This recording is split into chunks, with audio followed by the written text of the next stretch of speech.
哎，看不看得出來？現在我在一個酒店的廚房。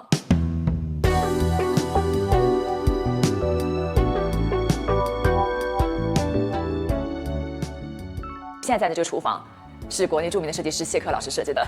謝克老師是一個被設計耽誤了的廚師大廚，所以他對於廚房、對於動線、對於整個空間的理解，我覺得是非常厲害的。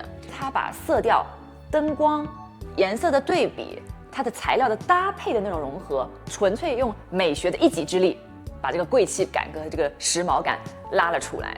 來給大家看一下具體的這個廚房的一些設計。它用黑色做了一些點綴，一些層次的提拉，然後用木色做出一種厚重的這樣子的一個經典感。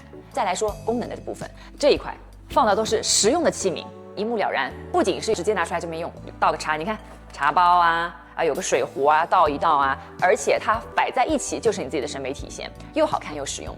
在這一側呢，各種各樣的抽屜，當然是放一些筷子啊、不碗瓢盆啊，各種東西，大家就可以圍合在一起。比方說過年啊、節假日啊，你這裡剝個蝦，哎，你這邊幫我盤子遞一下啊，我那邊倒點檸檬，然後切一切，在這兒互相一邊聊天一邊幹活，整個做菜的過程就是一種很愉悅的享受了。這個燈。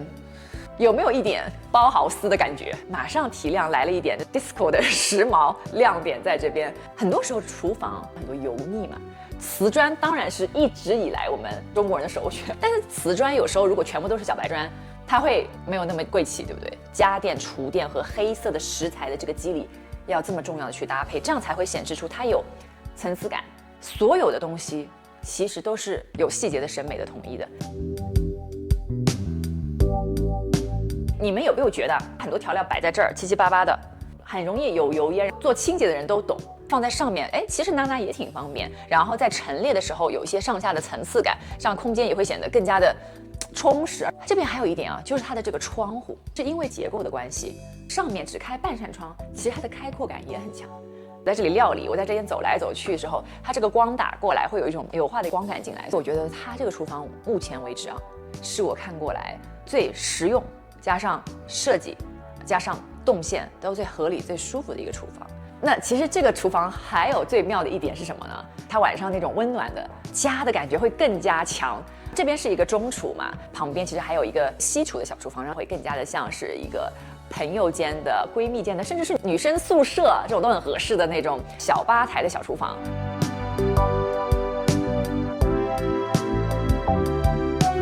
這邊呢會是一個島台，然後裡面是真正的操作台，有一點像是在吃日料的那種板前這樣子的一個狀態。操作的人呢就在這邊，可以一邊操作一邊去互動。